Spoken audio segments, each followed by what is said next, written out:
Today we'll be reading Genesis 46 through 47. So Israel took his journey with all that he had and came to Beersheba and offered sacrifices to the God of his father Isaac. And God spoke to Israel in visions of the night and said, "Jacob, Jacob." And he said, "Here I am." Then he said, "I am God, the God of your father. Do not be afraid to go down to Egypt, for there I will make you into a great nation. I myself will go down with you to Egypt, and I will also bring you up again, and Joseph's hand shall close your eyes." Then Jacob set out from Beersheba. The sons of Israel carried Jacob, their father, their little ones, and their wives in the wagons that Pharaoh had sent to carry him. They also took their livestock and their goods, which they had gained in the land of Canaan, and came into Egypt, Jacob and all his offspring with him, his sons and his sons' sons with him, his daughters and his sons' daughters. All his offspring he brought with him into Egypt. Now these are the names of the descendants of Israel, who came into Egypt, Jacob and his sons: Reuben, Jacob's firstborn, and the sons of Reuben: Hanok, Palu, Hezron, and Carmi. The sons of Simeon: Jemuel, Jamin, Ohad, Jachin, Zohar, and Shaul, the son of a Canaanite woman. The sons of Levi: Gershon, Kohath, and Merari. The sons of Judah: Er, Onan, Shelah, Perez, and Zerah. But Er and Onan died in the land of Canaan. And the sons of Perez were Hezron and Hamel. The sons of Issachar: Tola, Puva, Yob, and Shimron. The sons of Zebulun: Sered, Elon, and Jaleel. These are the sons of Leah, whom she bore to Jacob in Padan Aram, together with his daughter Dinah. Altogether his sons and his daughters numbered 33. The sons of Gad: Ziphion, Haggai, Shuni, Esbon, Eri, Aradi, and Areli. The sons of Asher: Imnah, Ishva, Ishvi, Beriah, with Sarah their sister. And the sons of Beriah: Heber and Malchiel.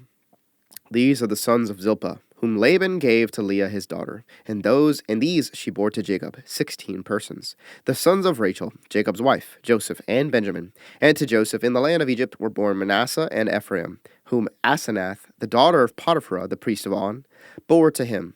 And the sons of Benjamin: Bela, Becher, Ashbel, Gera, Naaman, Ehi, Rosh, Hupim, and Ard. These are the sons of Rachel, who were born to Jacob, 14 persons in all. The son of Dan: Husham. The sons of Naphtali: Jaziel, Guni, Jezer, and Shillem.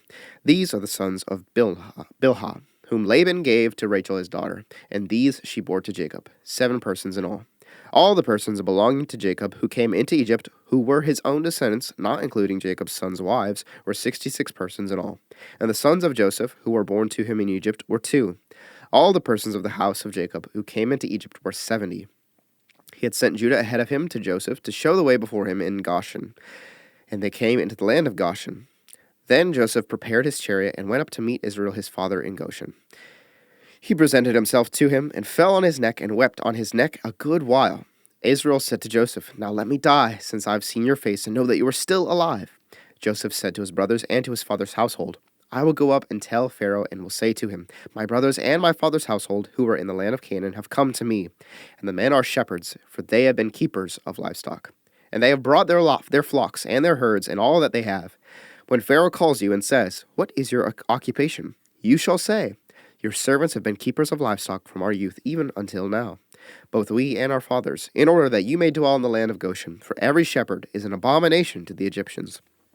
So Joseph went in and told Pharaoh, "My father and my brothers, with their flocks and herds and all that they possess, they have come from the land of Canaan. They are now in the land of Goshen." And from among his brothers he took 5 men and presented them to Pharaoh.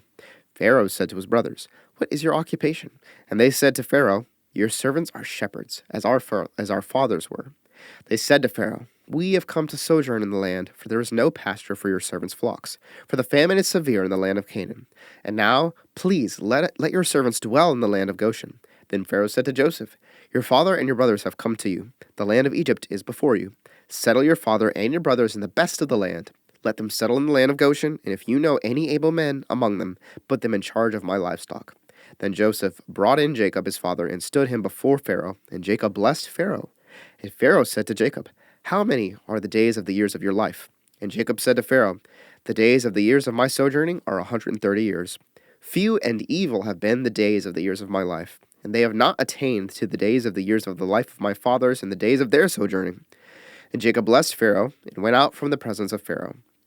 Then Joseph settled his father and his brothers, and gave them a possession in the land of Egypt, and the best of the land in the land of Ramses, as Pharaoh had commanded. And Joseph provided his father, his brothers, and all his father's household with food, according to the number of their dependents. Now there was no food in the land, for the famine was very severe, so that the land of Egypt and the land of Canaan languished by reason of the famine. And Joseph gathered up all the money that was found in the land of Egypt and in the land of Canaan in exchange for the grain that they bought. And Joseph brought the money into Pharaoh's house. And when the money was all spent in the land of Egypt and in the land of Canaan, all the Egyptians came to Joseph and said, "Give us food. Why should we die before your eyes? For our money is gone." And Joseph answered, "Give your livestock, and I will give you food in exchange for your livestock, if your money is gone." So they brought their livestock to Joseph, and Joseph gave them food in exchange for the horses, the flocks, the herds, and the donkeys. He supplied them with food in exchange for all their livestock that year. And when that year was ended, they came to him the following year and said to him, "We will not hide from my lord that our money is all spent. The herds of livestock are my lord's. There is nothing left in the sight of my lord but our bodies and our land. Why should we die before your eyes, both we and our land? Buy us and our land for food, and we with our land will be servants to Pharaoh, and give us seed that we may live and not die, and that the land may not be desolate." So Joseph bought all the land of Egypt for Pharaoh, for all the Egyptians sold their fields, because the famine was severe on them. The land became Pharaoh's. As for the people, he made servants of them from one end of Egypt to the other. Only the land of the priests he did not buy, for the priests had a fixed allowance from Pharaoh and lived on the allowance that Pharaoh gave them. Therefore they did not sell their land. Then Joseph said to the people, "Behold, I have this day bought you and your land for Pharaoh.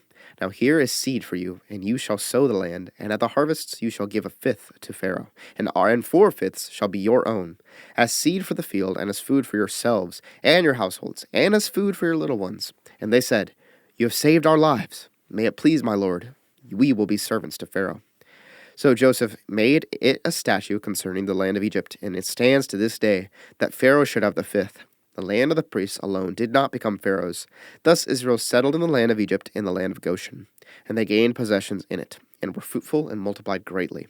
And Jacob lived in the land of Egypt 17 years. So the days of Jacob, the years of his life, were 147 years. And when the time drew near that Israel must die, he called his son Joseph and said to him, "If now I have found favor in your sight, put your hand under my thigh and promise to deal kindly and truly with me. Do not bury me in Egypt, but let me lie with my fathers. Carry me out of Egypt and bury me in their burying place."